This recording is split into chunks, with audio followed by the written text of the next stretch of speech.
বরুণে আমারে বললো কি যে আমাকে যদি বিয়ে করতে হয় তাহলে তোমার হিন্দু হইতে হবে।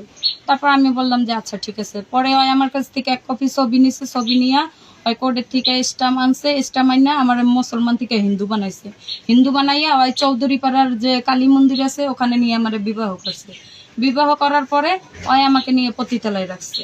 পতিতালয়ে রাখার পরে আমি বলছি এখানে কেন রাখছো? এখানে আপাতত থাকো, আমি বাড়িতে উঠাইতে এখন পারবো না, কিছুদিন থাক, আমি বাড়িতে সবার সাথে কথা বলি তারপরে উঠাবো। আমি বলছি আচ্ছা ঠিক আছে। পরে এরকম করতে করতে অনেক দিন চলে যায়। ওর সাথে আমার সাথে এগুলো নিয়ে অনেক ঝগড়া হয় বরুণের সাথে।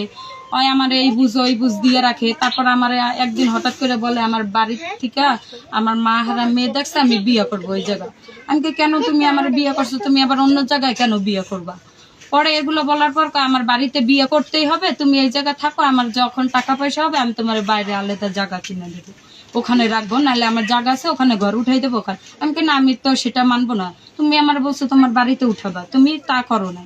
পরে এগুলো করার পরে ওই করলো কি এগুলো নিয়ে আমার সাথে অনেক ভেজাল ইঠি। তারপরে আমি ওর বাড়িতে আসলাম।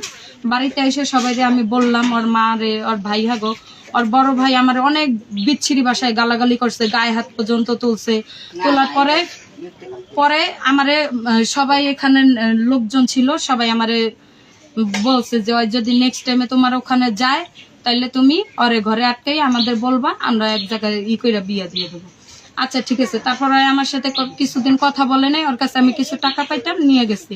নিয়ে যাওয়ার পরে ওই আবার আমার কাছে যাইতেছে, আসতেছে, যাইতেছে। তারপর আমি বললাম যে দেখো যা হয়েছে, বাড়ির লোক যেহেতু জানাজানি সবাই হয়েছে, তাহলে এখন তুমি আমাকে নিয়ে যাও, লাগলে কিছুদিন আমাদের বাইরে রাখো। এখন তুমি কি চাও?